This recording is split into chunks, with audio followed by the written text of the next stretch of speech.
Ini memang orang-orang Mekah teman-teman dulu di awal Islam ini punya kedudukan luar biasa, luar biasa. Coba kita bayangkan teman-teman kalau kita ini hidup di fase Mekah dulu. Belum ada lampu, belum ada teknologi kayak kita sekarang, rumahnya orang masih dari tanah liat, ya.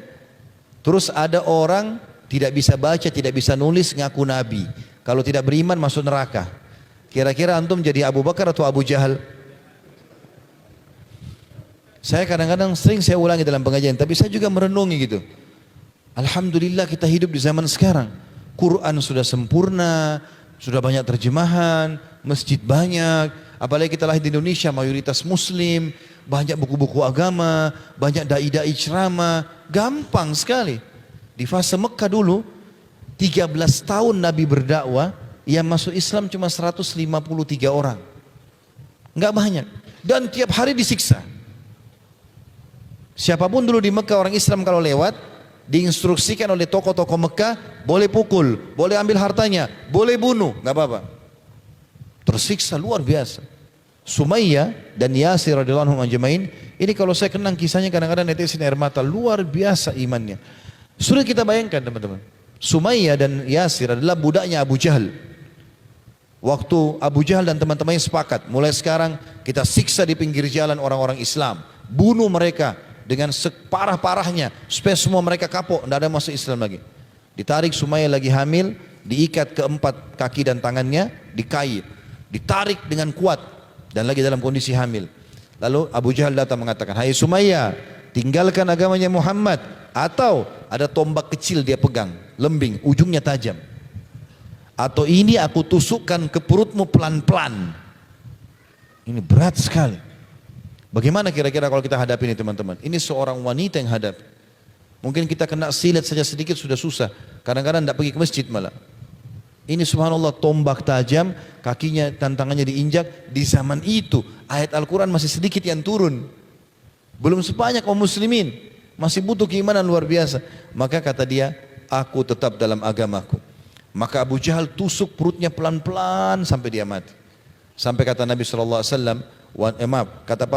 disepakati oleh para ulama, orang wanita yang pertama disyahid dalam Islam adalah Sumayyah radhiyallahu anha. Kemudian Yasir suaminya mau membela nggak bisa, diikat juga, didatangkan, disiksa juga, sampai akhirnya terbunuh juga.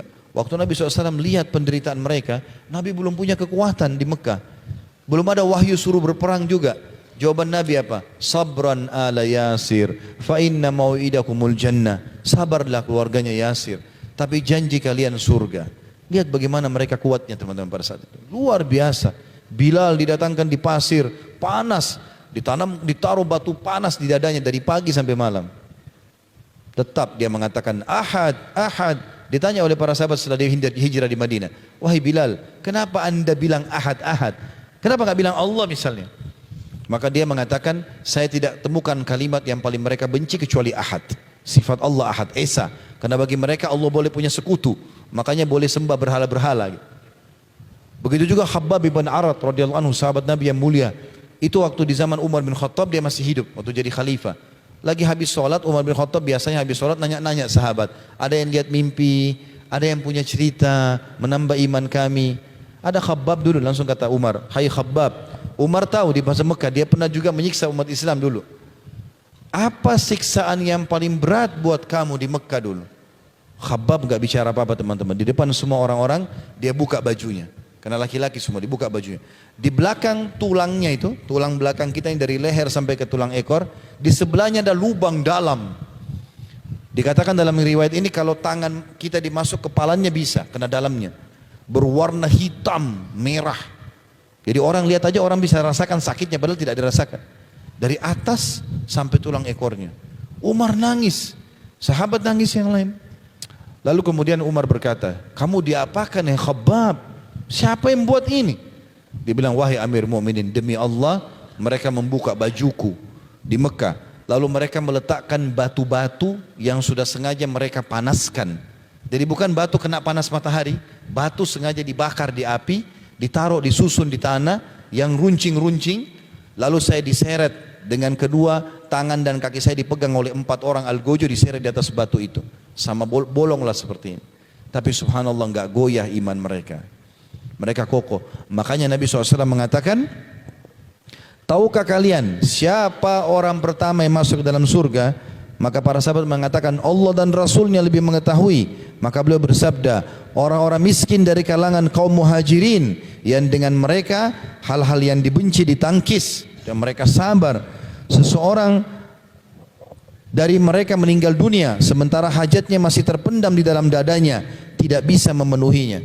Saking miskinnya waktu di Mekah dan disiksanya sampai mereka masih berangan-angan bisa memenangkan peperangan, bisa perang lawan orang kafir, bisa punya masjid sendiri, bisa punya keluarga yang islami, bisa punya anak-anak, mereka nggak bisa. Para malaikat berkata, wahai Tuhan kami adalah malaikat-malaikatmu, penjaga-penjaga dan penghuni-penghuni langitmu, jangan masukkan mereka ke surga sebelum kami. Tuhan menjawab, mereka adalah hamba-hambaku yang tidak menyekutukan sesuatu apapun denganku. Hal-hal yang tidak diinginkan ditepis dengan mereka. Seseorang dari mereka mati sementara hajatnya masih terpendam di dalam dadanya, dia tidak bisa menunaikannya. Saat itu para malaikat masuk dari segala pintu sambil mengucapkan, selamat bagi kalian atas kesabaran kalian, maka alangkah baiknya tempat kesudahan itu. Surah Ar-Ra'd ayat 24.